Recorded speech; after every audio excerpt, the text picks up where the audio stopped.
کہ باوجود اس کے کہ لوگ نمازیں پڑھتے ہیں، روزے رکھتے ہیں، سب کچھ کرتے ہیں، لیکن ان کا یہ عمل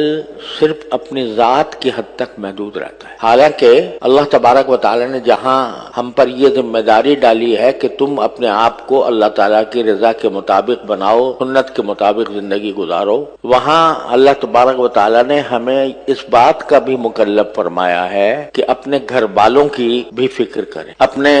بیوی بچوں کی، اپنے گھر کے افراد کی، اپنے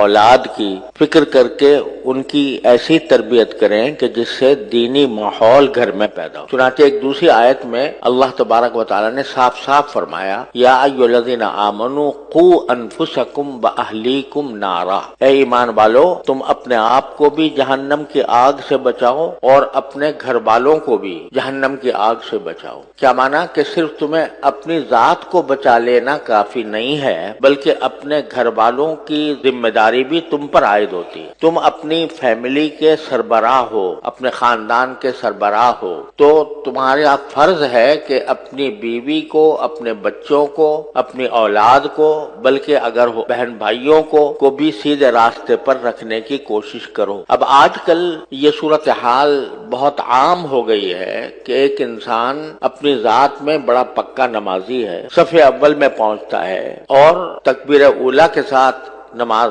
جماعت میں ادا کرتا ہے، لیکن اس کی اولاد کا حال یہ ہے کہ وہ بالکل الٹی سمت میں جا رہی ہے۔ وہ اس کو نہ نماز کا پتہ ہے، نہ روزے کا پتہ ہے، روزہ چلو شاید رکھ لیا نہیں رکھ لیا، لیکن نمازوں کی فکر نہیں،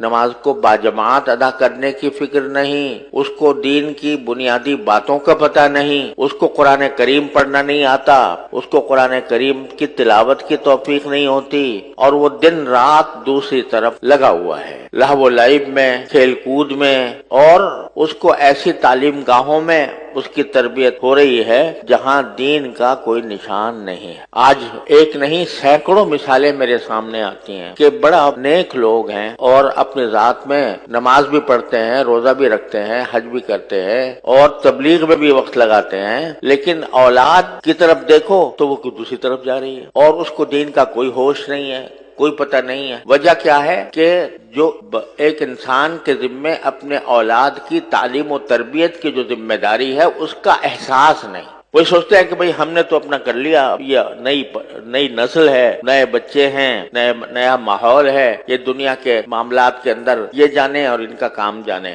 اس کی طرف توجہ نہیں ہوتی۔ نتیجہ یہ ہے کہ مثلا آج کل اس بات کو بڑا معیار فخر سمجھا جاتا ہے کہ ہم نے اعلیٰ تعلیمی اداروں میں ان کو تعلیم دلوائی ہے، ایسے اسکولوں میں تعلیم دلوائی ہے کہ جہاں دنیا کے علوم بڑے اچھے معیار کے ساتھ پڑھائے جاتے ہیں، وہاں ہم نے ان کو بھیج دیا۔ اب وہاں جا کر ان کی جو ذہن ہے یا ان کا جو فکر ہے، سوچ ہے، وہ بالکل مختلف راستہ اختیار کر لیتے۔ لوگ بڑے فخر سے کہتے ہیں کہ بھئی میرے بیٹے نے جو ہے وہ فلاں ڈگری حاصل کی ہے، اس کے اندر نمایاں پوزیشن لی ہے اور اس کو اسکالرشپ دی گئی ہے اور اس کی اسکالرشپ کے ذریعے اس کو باہر بھیجا جا رہا ہے۔ بے دھڑک اس کو ایک اعلیٰ فخر کی بات سمجھ کر اپنی اولاد کو باہر بھیج دیتے، اور باہر بھیجنے کے بعد وہ اولاد پھر بعد میں خود روتے ہیں کہ یہ ہمارے ہاتھ سے نکل۔ ایسے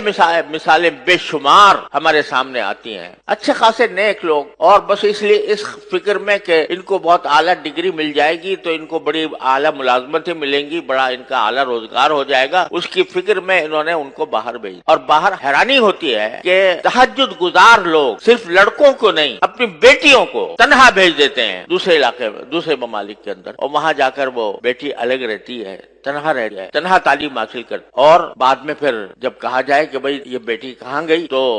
روتے ہیں کہ جی اب کیا کریں، ہمارے ہاتھ سے نکل گئی، ہمارے اختیار سے باہر ہو گئے۔ ایسے بھی ہیں کہ جو کہیں باہر نہیں بھیجتے لیکن دنیا کے اندر رہتے ہوئے بھی یہ اس بات کی کبھی فکر نہیں ہوتی کہ اپنی اولاد کو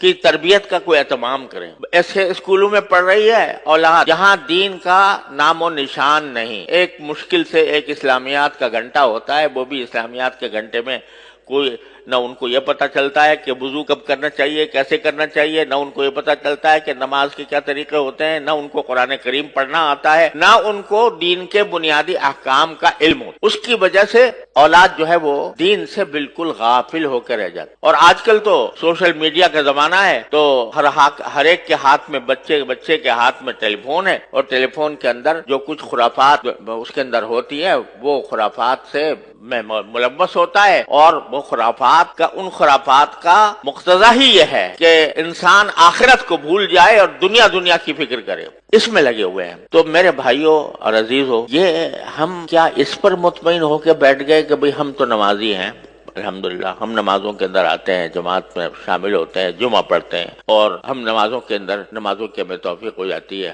لیکن اولاد کیسے کہاں جا رہی ہے اس کی طرف فکر نہیں۔ مجھے خود یاد ہے کہ ایک صاحب جو بڑے تہجد گزار تھے اور بڑے ذاکر شاگرد بزرگ اپنے ایک بیٹے کا تعارف کر رہے تھے، کہتے جی میرا بیٹا ہے، اس نے دیکھو ماشاءاللہ اتنی ڈگریاں حاصل کی ہیں، اور اس نے فلاں معاملات میں اس نے پوزیشنیں لی ہیں، اور یہ بہت اعلیٰ ملازمت پر بھی لگ گیا ہے، یہ ساری اس کے اندر خوبیاں ہیں۔ البتہ ذرا تھوڑا سا بے دین ہو گیا،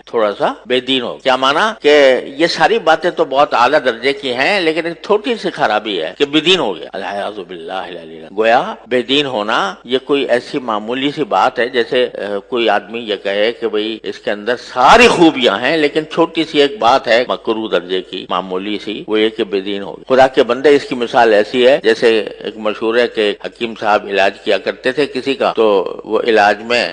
کہ کبھی کوئی تکلیف پیدا ہو جاتی تھی، کبھی کوئی تکلیف پیدا ہو جاتی تھی، کوئی اس کو دست آ جاتے تھے کچھ، تو حکیم صاحب کہا کرتے تھے کہ اچھا کرو، نکل رہا ہے دست، جو مادہ ہے وہ سب باہر جا رہا ہے، کوئی فکر نہ کرو، ٹھیک ٹھاک ہو جائے گا۔ یہاں تک کہ ایک دن وہ بیچارہ دنیا سے رخصت ہو گیا، تو حکیم صاحب نے کہا کہ جی اور تو ساری باتیں ٹھیک ہیں، اس کا سارا نظام درست ہے، پیٹ بھی صحیح ہے، گردہ بھی صحیح ہے، بس ذرا سی روح نکل گئی